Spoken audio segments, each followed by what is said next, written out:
टोली में सटता ही रे हटता ही रे छौरी के फुलौना दुनु फटता ही रे टोली में सटता ही रे छौरी के फुलौना दुनु फटता ही रे आए टोली में चोली जब सटता ही रे आ छौरी के फुलौना दुनु फटता ही रे आए टोली में चोली जब सटता ही रे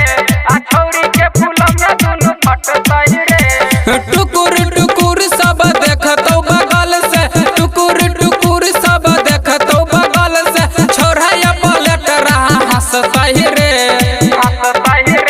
आए टोली में चोली जब सटता ही रे आ छौरी के फुलौना दुनु फटता ही रे आए टोली में चोली जब सटता ही रे आ छौरी के फुलौना दुनु फटता ही रे आए टोली में चोली जब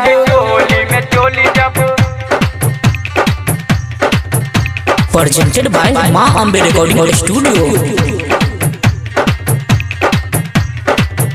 आए टोली में चोली जब सटता ही रे आ छौरी के फुलौना दुनु फटता ही रे टोली में जब सटता ही रे आ छौरी के फुलौना दुनु फटता ही रे छोटका डरे से पहन के बने छाग हीटर छोरा सबके लीके भले सब टाग मीटर छोटका डरे से पहन के बने छाग हीटर छोरा सबके लीके भले सब टाग मीटर नजर से नजर जब हटता ही रे छौरी के फुलौना दुनु फटता ही रे आ टोली में चोली जब सटता ही रे आ छौरी के फुलौना दुनु फटता ही रे आ टोली में चोली जब सटता ही रे आ छौरी के फुलौना दुनु फटता ही रे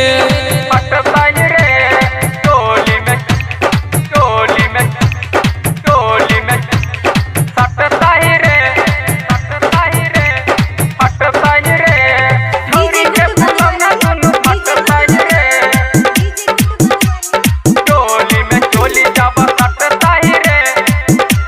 छौरी के फुलौना दुनु फटता ही रे नाचते नाचते जब हे तो तोरा भोरबा रह में सरुदरा उठे तो तोरा कोरबा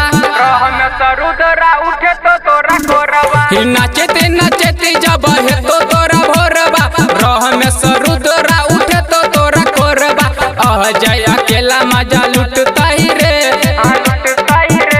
आ छौरी के फुलौना दुनु फटता ही रे